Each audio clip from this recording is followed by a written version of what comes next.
কাশ্মীরের পহেলগামে সন্ত্রাসী হামলার ঘটনায় ফের উত্তপ্ত উপমহাদেশ। ভয়াবহ এই হামলার জন্য পাকিস্তানকে সরাসরি দায়ী করছে ভারত। পাল্টা জবাবে ইসলামাবাদ বলছে এটা নয়াদিল্লির সাজানো নাটক। সাম্প্রতিক হামলার পর ভারত পাকিস্তানের মধ্যে কূটনৈতিক টানাপোড়েন চরমে পৌঁছেছে। এরই ধারাবাহিকতায় পাল্টাপাল্টি একের পর এক পদক্ষেপ নিচ্ছে দেশ দুটি। এদিকে নয়াদিল্লিকে সতর্ক করে পাকিস্তানের প্রতিরক্ষা মন্ত্রী খাজা আসিফ বলেন, কাশ্মীরে হামলার ঘটনাকে কেন্দ্র করে যদি ভারত আগ্রাসনের পথ নেয় তবে এর পরিণতি হবে সর্বাত্মক যুদ্ধ। তিনি জোর দিয়ে জানান, ক্রমবর্ধমান কূটনৈতিক উত্তেজনার মধ্যে পাকিস্তানের সেনাবাহিনী যে কোনো পরিস্থিতির জন্য প্রস্তুত। ভারত যা কিছু করবে তার প্রতিক্রিয়া দেখাবে ইসলামাবাদ।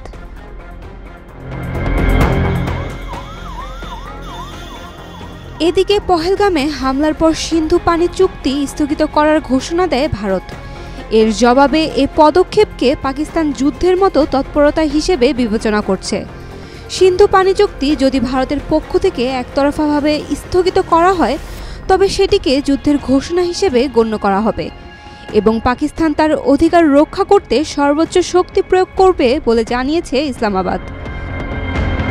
কাশ্মীর ইস্যুতে ইতিমধ্যে দেশ দুটি পাল্টাপাল্টি একে অন্যের নাগরিকদের ভিসা বাতিল সহ দুই দেশের সকল ধরনের বাণিজ্য বন্ধ এবং একে অন্যের বিমানের জন্য আকাশসীমা বন্ধের ঘোষণা দিয়েছে।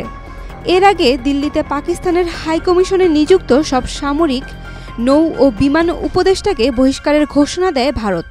তাদের অবাঞ্ছিত ঘোষণা করার পাশাপাশি ইসলামাবাদে ভারতের হাইকমিশনে নিযুক্ত ভারতের সামরিক কর্মকর্তাদের ফিরিয়ে আনছে নয়াদিল্লি।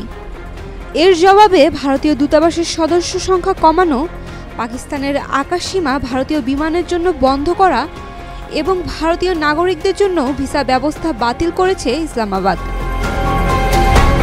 এরই মধ্যে জাতিসংঘ মহাসচিব অ্যান্তোনিও গুতেরেসে কাশ্মীর ইস্যুতে ভারত পাকিস্তান দুই দেশকে সর্বোচ্চ সংযম দেখানোর আহ্বান জানিয়েছেন।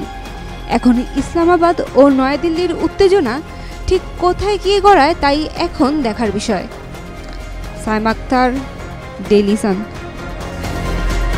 For more updates, follow us on Facebook, subscribe our YouTube channel, get the latest update on www.daily-sun.com.